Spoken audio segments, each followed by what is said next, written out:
নমস্কাৰ বন্ধুসকল, welcome to YouTube channel. বন্ধুসকল, ইতিমধ্যে গম পাইছে যে অসম চৰকাৰৰ হেল্থৰ ফালৰ পৰা DSS, DME, DSL, ASS চাৰিটা বিভাগ মিলি গেট 3, গেট 4 ননখিনিৰ ভেকেঞ্চি যোৱা বছৰ সাধাৰণতে পৰীক্ষা হৈ গৈছে।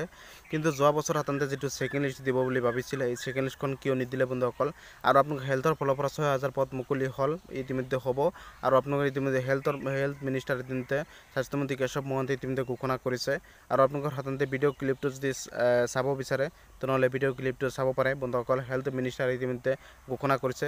আপোনালোকে বেয়াকৈ কোৱাৰ আগত বা বেয়াকৈ কমেণ্ট কৰাৰ আগতে এই ভিডিঅ' ক্লিপটো আপোনালোকে ভালকৈ চাই ল'ব।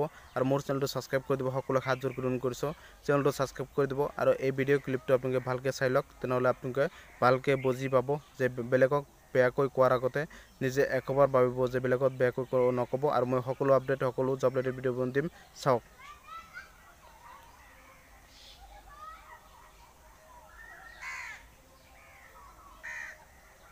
বন্ধুসকল, ইতিমধ্যে আপোনালোকে চাব পাৰিছে যে আপোনালোকৰ সাধাৰণতে স্বাস্থ্যমন্ত্ৰী কেশৱ মহন্তই ঘোষণা কৰিছে যে আপোনালোকৰ সাধাৰণতে অতি সোনকালে 6,000 পদ মুকলি হ'ব।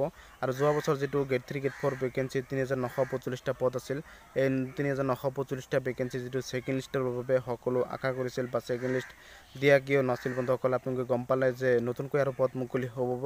সেইবাবে ছেকেণ্ড লিষ্ট দিয়া নাছিল, কাৰণ স্বাস্থ্য বিভাগত বহুত ইতিমধ্যে পদ খালী হৈ আছে। আৰু 6,000 পদৰ সাধাৰণতে এইটো মাহতে, ডিচেম্বৰ মাহতে আপোনালোকৰ আজি হৈছে 20 ডিচেম্বৰ নেকি, 21 ডিচেম্বৰ, 20 ডিচেম্বৰ মাহতে আপোনালোকৰ সাধাৰণতে নতুনকৈ 6,000 পদ মুকলি হ'ব। মোটামুটি 6,000 প্লাছ হৈ যাব পাৰে। যেনেকৈ অসম পুলিচৰ 4,100 মুকলি হ'ব বুলি মুখ্যমন্ত্ৰী ডাঙৰীয়াই ক'লে, তাৰপিছত 5,500 প্লাছ ভেকেঞ্চি মুকলি হ'ল।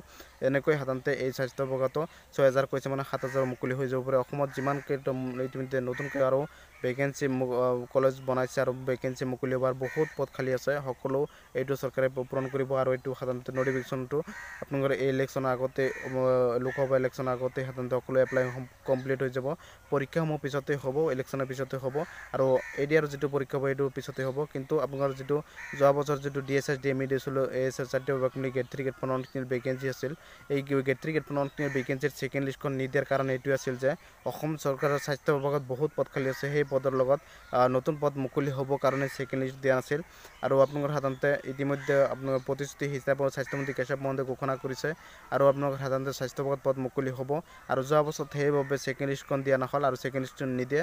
আৰু আপোনালোকৰ স্বাস্থ্য বিভাগত কোনো ছেকেণ্ড লিষ্ট নিদিয়ে। আৰু আপোনালোকৰ এই হেল্থৰ ফালৰ পৰা 6,000 পদৰ আপোনালোকৰ সাধাৰণতে মুকলি হ'ব, স্বাস্থ্যমন্ত্ৰী কেশৱ মহন্তই ঘোষণা কৰিছে।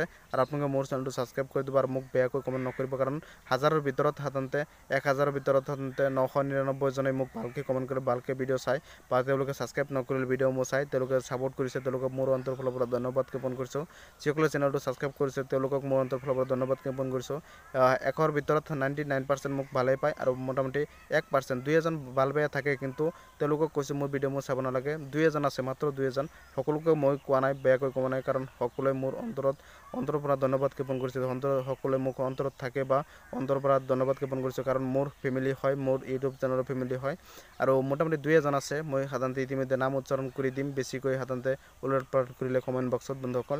আৰু যিখিনি সুধিব লগা আছে মোক সুধিব, মই বেয়া নাপাওঁ, কিন্তু আপোনালোকে সাধাৰণতে বেয়াখিনি আপোনালোকে মোৰ ভুলখিনি সাধাৰণতে শুধৰাই দিব, কিন্তু আপোনালোকে বেয়াকৈ গালি নাপাৰিব, এইখন অনুৰোধ থাকিল। আৰু আপোনালোকে বেয়াকৈ গালি নাপাৰিব। হেল্থৰ সকলো আপডেট দিম, অসম চৰকাৰ নতুনকৈ যিবোৰ পদ মুকলি হ'ব হেল্থৰ সকলো আপডেট দিম, অসম পুলিচৰ আপডেট দিম, ADR যিটো 2.0 এপ্লাই চলি আছে, 29 ডিচেম্বৰ এপ্লাই হ'ব, সেইখন আপডেট দিম। তাৰপিছতে SSCৰ আপডেট দিম, কেন্দ্ৰীয় চৰকাৰ, অসম চৰকাৰৰ গেট 3, গেট 4 ননখিনিৰ ভেকেঞ্চি সকলো আপডেট দিম, DMEৰ সকলো আপডেট দিম। মই প্ৰতিশ্ৰুতি দিছোঁ, অসম চৰকাৰৰ যিকোনো চাকৰি খবৰ পাবলৈ হ'লে মোৰ চেনেলটো ছাবস্ক্ৰাইব কৰি সকলোতকৈ আগত দিবলৈ চেষ্টা কৰিম। সকলো শ্বেয়াৰ কৰি দিব, চেনেলটো ছাবস্ক্ৰাইব কৰি দিব।